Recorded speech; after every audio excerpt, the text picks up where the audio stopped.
보실 하나님 말씀은 출애굽기 8장 1절서부터 15절 말씀입니다. 출애굽기 8장 1절부터 15절 말씀입니다. 여호와께서 모세에게 이르시되 너는 바로에게 가서 그에게 이르기를 여호와의 말씀에 내 백성을 보내라. 그들이 나를 섬길 것이니라. 내가 만일 보내기를 거절하면 내가 개구리로 너의 온 땅을 치리라. 개구리가 나일 강에서 무수히 생기고 올라와서 내 궁과 내 침실과 내 침상 위에 내 신하의 집과 내 백성과 내 화덕과 내 떡반죽 그릇에 들어갈 것이며 개구리가 너와 내 백성과 내 모든 신하에게 기어오르리라 하셨다 하라. 여호와께서 모세에게 이르시되 아론에게 명령하기를 내 지팡이를 잡고 내 팔을 강들과 운하들과 못 위에 펴서 개구리들이 애굽 땅에 올라오게 하라 할지니라. 아론이 애굽 물들 위에 그의 손을 내밀매 개구리가 올라와서 애굽 땅에 덮이니 요술살들도 자기 요술대로 그와 같이 행하여 개구리가 애굽 땅에 올라오게 하였더라. 바로가 모세와 아론을 불러 이르되 여호와께 구하여 나와 내 백성에게서 개구리를 떠나게 하라. 내가 이 백성을 보내리니 그들이 여호와께 제사를 드릴 것이니라. 모세가 바로에게 이르되 내가 왕과 왕의 신하와 왕의 백성을 위하여 개구리를 왕과 왕궁에서 끊어 나일 강에만 있도록 언제 강구하는 곳이 좋을는지 내게 분부하소서.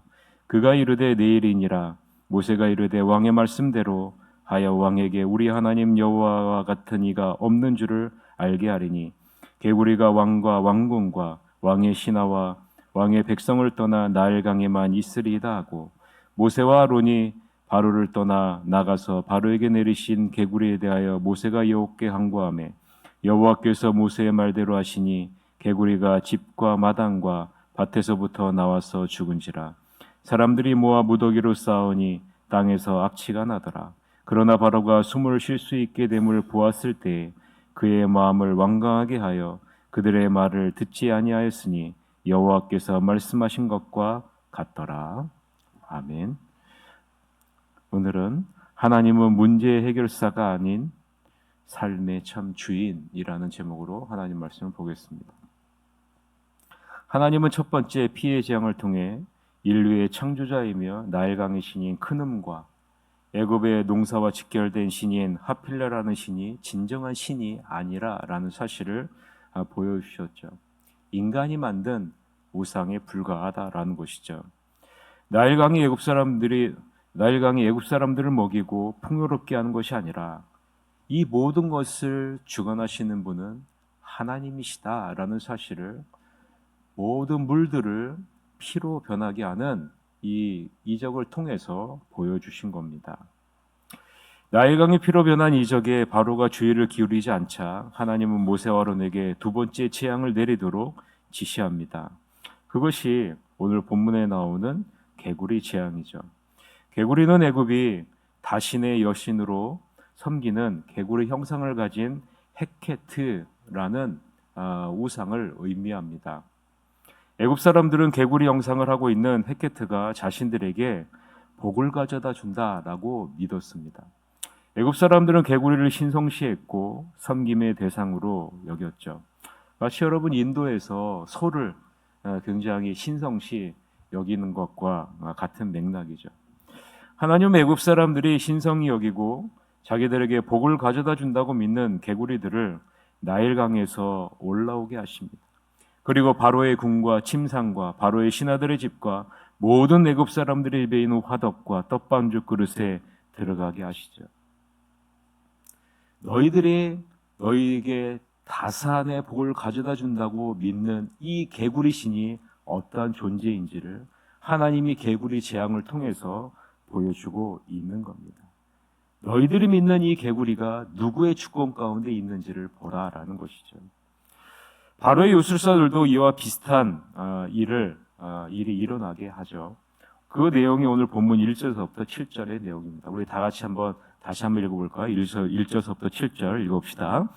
여호와께서 모세에게 이르시되 너는 바로에게 가서 그에게 이르기를 여호와의 말씀에 내 백성을 보내라. 그들이 나를 섬길 것이니라. 내가 만일 보내기를 거절하면 내가 개구리로 너의 온 땅을 치리라.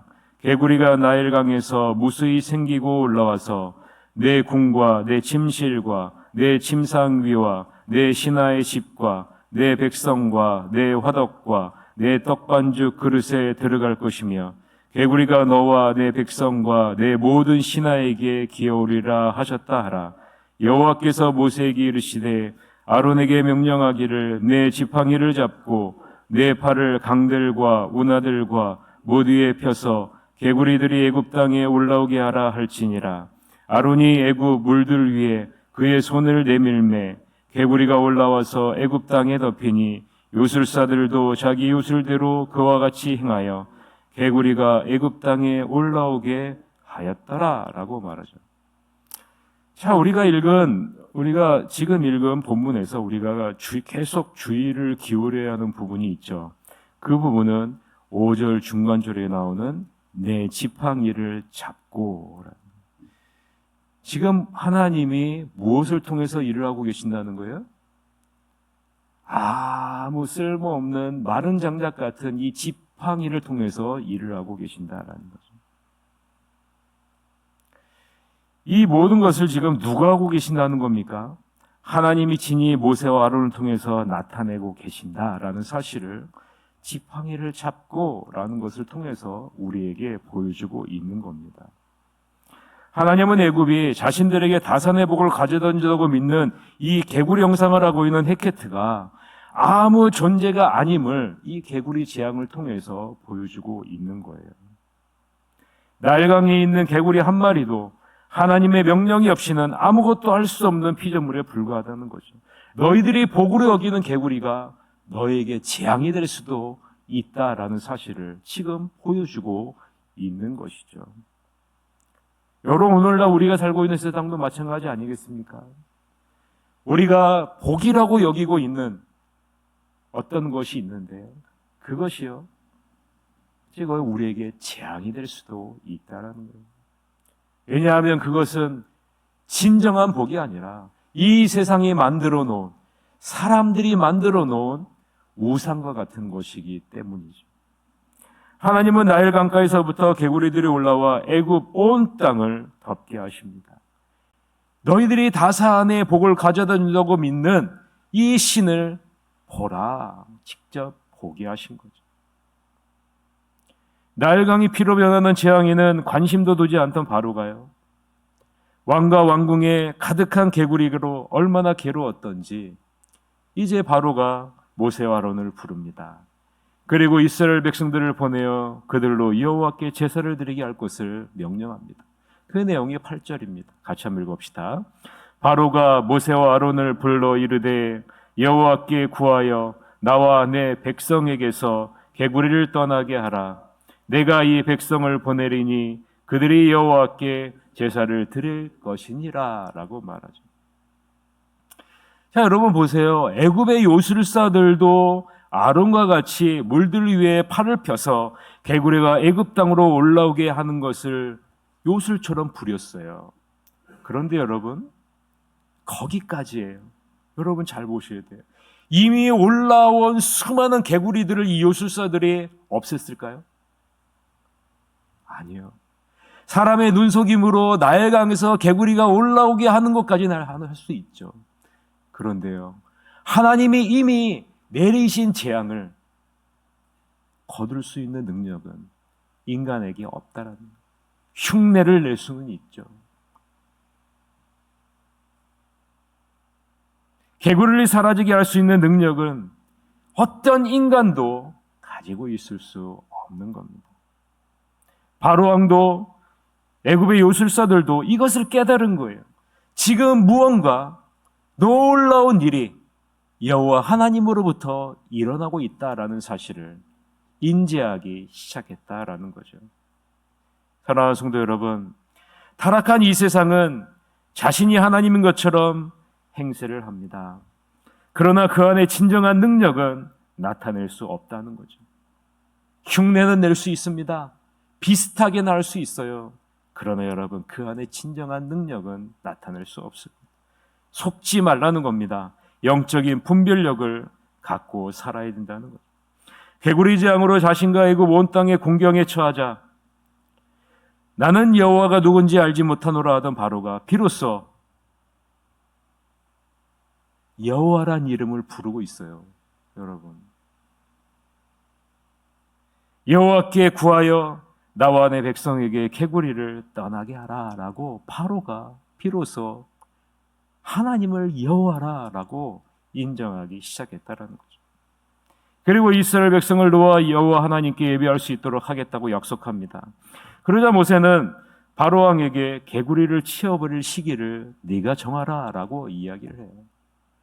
9절이죠. 같이 한번 읽읍시다. 모세가 바로에게 이르되 내가 왕과 왕의 신하와 왕의 백성을 위하여 이 개구리를 왕과 왕궁에서 끊어 나일 강에만 있도록 언제 강구하는 것이 좋을는지 내게 분부하소서라고 이야기합니다.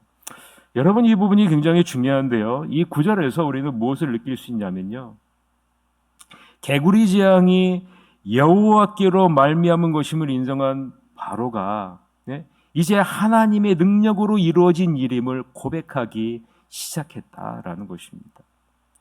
그리고 하나님이 언제라도 이 재앙을 거두어 가실 수 있는 분이심을 인지하기 시작했다라는 거예요. 이 현장에 있는 모세가요, 점점점 변화되고 있습니다. 그 현장에 있는 모세가 변화되고 있어요.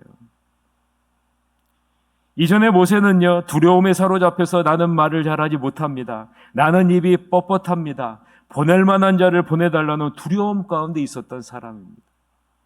그런 모세가 여호와 하나님이 자신과 함께 하신다는 확신이 생기자 이제 애굽 왕을 향해 담대해지는 모습을 우리는 구절을 통해서 볼 수 있다는 거예요. 한글 성경에서는 볼 수 없는데요, 원어 성경에 보면은요, 이 모세가 바로에게, 구절을 보세요. 모세가 바로에게에서 이 바로에게라는 이 해당하는 히브리어 레카라는 이 단어가요, 이전에 사용하던 모세가 사용하던 단어가 아니라 다른 단어를 사용하고 있다는 거예요. 어떤 단어를 사용하고 있냐면 당신이라는 단어를 사용하고 있다는 거예요. 이전에는 바로 왕이라는 그 왕이라는 그런 인칭을 사용하고 있었다면 이제는요, 당신이라는 단어를 사용하고 있다라는 거예요. 모세가 지금 점점점 변화되고 있다라는 사실입니다. 여러분, 애굽 왕에게 온 세상을 다스리고 있다라고 여겨지는 신과 같은 애굽 왕에게 당신이라는 단어를 어떻게 사용할 수 있겠어요? 모세가 점점 여호와 하나님이 함께 하시고 여호와 하나님의 능력이 나타나는 것이 눈에 보이고 느껴지게 되고, 그리고 애굽이 섬기는 신들이 하나하나씩 무너지는 것이 보여짐에 있어서 변화되기 시작하고 있다라는, 이전에 두려워하는 모습이 아니라 담대한 모습으로 변화되어지고 있다라는 사실. 사랑하는 성도 여러분, 이것이 하나님의 참된 모습 아니겠습니까? 하나님이 나와 함께 하시고 내 편이 되어주시는데 우리가 무엇을 두려워하겠습니까? 하나님이 함께 하실 때에는 그 상대가 누구라 할지라도 두려움이 아니라 당당하게 맞서야 하는 것이 여호와 하나님이 함께하는 하나님의 자녀의 모습이어야 하지 않겠습니까? 시편 118편 6절서부터 7절에 보면 여호와는 내 편이시라 내가 두려워하지 아니하리니 사람이 내게 어찌할까? 여호와께서 내 편이 되사 나를 돕는 자들 중에 계시니 그러므로 나를 미워하는 자들에게서 보응하시는 것을 내가 보리로다 라고 이야기를 합니다. 여호와 하나님이 나와 함께 하시고 하나님이 나의 편이 되어주셔서 돕고 계신다는 것을 여러분 믿으시기를 바랍니다. 그러면 두려움이 아니라요, 담대하게 우리는 우리에게 주어진 환경에 맞설 수 있는 거예요. 지금 모세가요, 이러한 모습으로 점점점 변화되어지고 있다라는 사실을 바로를 칭하는 호칭에서부터 느껴지게 된다라는 사실. 사랑하는 성도 여러분, 절대로 사람을 신뢰하지 마십시오. 사람은 변합니다. 바로의 모습을 보면서 여러분 그것이 느껴지지 않습니까? 하나님이 우리의 마음을 은혜의 손길로 붙들지 않으면 우리는 모두 다 마음이 완강한 모습으로 돌아갈 수밖에 없는 존재이기 때문에 그런 겁니다. 하나님의 말씀을 듣는 것이 아니라 하나님이 원하시는 것을 행하는 것이 아니라 내가 원하는 것, 내가 뜻하는 것을 추구하는 것이 인간의 본성이기 때문에 그런 겁니다. 바로의 모습을 한번 보세요. 여호와 하나님을 인정하는 것처럼 보입니다.